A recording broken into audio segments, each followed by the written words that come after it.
Good evening, everyone. You're seeing me again in my normal mode here late at night with this old sweater, having just written a bunch of comments on your postings and now ready to do a kind of summary in preparation for tomorrow, beginning our new unit.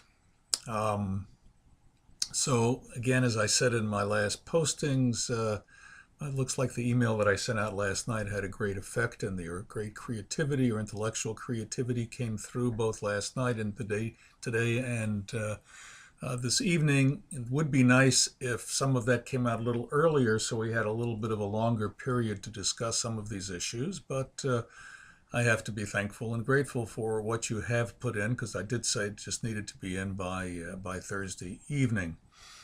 Um, so for my comments today, I said 3.5, just because we're finishing off the ethical material and going into the more, I guess, philosophical, theological materials in the guide. So a couple of words about the Shemonah Perakim and the 8th chapter in the Shemonah Perakim.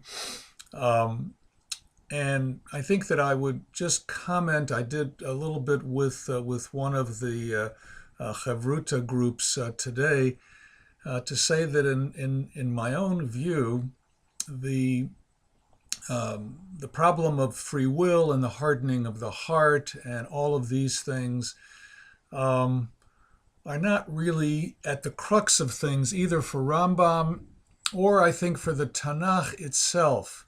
I wanted to make the case that the meaning of free will, what does free will really mean? Psychological free will. Were you forced? Were you coerced in doing all of this? Were there psychological reasons? Were there sociological reasons? Were there other kinds of reasons? For the Rambam, and I would say for the Tanakh and much of the Talmud, it's my sense that the meaning of free will needs much more to be understood as accountability, responsible for our actions. We are all ultimately free in everything that we do, whether God knows about it, whether we got hit on the head as a little kid, whether all these various things might have happened. But as far as the Torah is concerned, there is no way that we can give away our free will. There is no way that we can put it on anybody else. Adam wants to put it on Eve. Eve wants to put it on the serpent. It wasn't my fault. In Judaism, one of the toughest things about Judaism is, in a certain sense, it's always our fault. We're always responsible for what we do. And in the Torah, we are responsible. Pharaoh is responsible even if his heart was hardened. The king of Bavel is responsible even if it says that he is the staff of God's anger, and on and on. Now, all of this is in the case, all of this has mitigating factors when it comes to punishment and other things like that. But at its very core and its root, that sense of we are responsible for what we do is, I think, in my view, I hate to say Judaism says, but this is one of those things that I might want to make the case to say that Judaism says, that we are responsible. And in many ways, you can see Christianity and the great sort of contribution that Christianity comes and says, well, that's too heavy a weight for human beings to have to carry. We can't do it. The Jewish people haven't been able to measure up to all of this through all the years, the destruction of the first and the second temple. And we just can't live with all those sins on us. So Jesus needs to come to sort of relieve us of this. Through his grace, we can feel a little bit, by believing in him and God's mercy, we can be able to offload some of those things. And it's a very compelling kind of answer that occurs in Christianity, and even today as well. How does one deal with guilt? If you're responsible, then do you feel guilty about it? And I would say, well, I feel guilty, but in general, in Judaism, you feel responsible.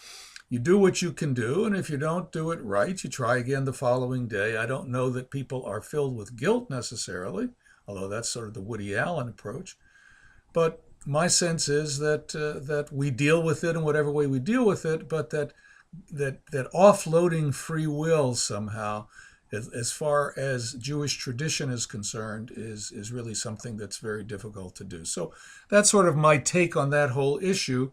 It's not exactly dealing with the way Rambam ultimately comes to terms with it, but I was, as I said in one of my postings, and we'll continue to talk about it, I'm not sure that he is not really talking in the Shemonah Perakim about the external meanings of the text, and I'm not sure what he really believes about this, because as we'll see, we talk about his understanding of the nature of God and so on. How does God really intervene? Does he really do things himself? Does he punish? Does he whatever? So we might have to turn everything on its head. Now, as we come to the introduction to the guide, there's lots of things in there. I won't talk about most of them. I want to restrict this video to 10 minutes. That's what I get to do, I think, for YouTube. So what I want to say here is that in your discussion of all of this, again, I said some of this in my posting, you seem to have that sense that that all one needs to do, as far as what Maimonides is talking about, is take the religious person who has some philosophical inclinations and show him how to read the Bible metaphorically. So when it says the outstretched arm of God, it's not really his outstretched arm, it's the power of God. When it says Tselem Elohim, the image of God, it doesn't really mean that, it means something else, and so on. That's only part of the problem. The real problem here is that somebody who truly understands Aristotelianism, somebody who really studies philosophy seriously and tries to understand the concept of God, gets to a place where that concept of God is one which, when you take God's unity seriously, when you take God's unchangingness seriously, we'll do that when we take a look at the attributes, we'll look at this. When we take all of these things seriously, what can we say about God? If God is absolutely perfect, then he can't change. If God is absolutely perfect, there is no changing part in him. If he is one, he can't change, because he would go from one to not being one. So what does that mean in terms of a concept of God that we can relate to? What does that mean in terms of a concept of God that religion can have any contact with? What does that mean in terms of a concept of God that he can do anything? How is he going to relate to us? How is he going to know anything? What does that mean that he has intellect and the intellect knows itself? This concept of God as a being who is way beyond anything we can ever think about, that we can ever understand, is one way. That's the philosophical area. And then we have all this stuff in the Bible. So it's not just we're going to use metaphors for this, that, or the other, but rather a God like the God of the Aristotelians, the Neoplatonists, seems not to be possible. It seems impossible to reconcile that kind of God with the God of Judaism, with the God of the Torah, with the God of the Chachamim, of Chazal, and so on. That's at the real crux of this. What does it mean to say that God created the world? How did he create the world? Is the world eternal or is it not eternal? The philosophers have certain things to say about this, and the Jews have other things to say about it. So what if it says in the Bible, in the beginning God created the heaven and the earth, and we know from philosophy that the world is eternal? How do we put these things together? Well, Rambam has his own approach, and he says the philosophers really haven't proved that the world is eternal, but he says a lot of things along the way.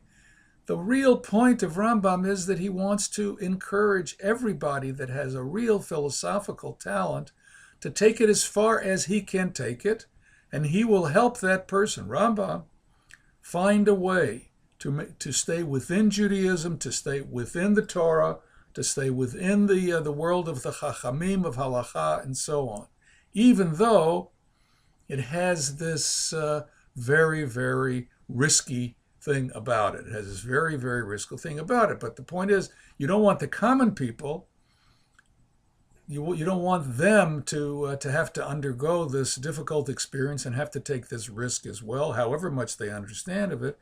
So you want to write your material in ways that only the highly developed intellect will have a sense of where you're going. And he's going to have to take it to the end on his own. You're not going to tell him all of this. Part of the idea for him is to take it on its own.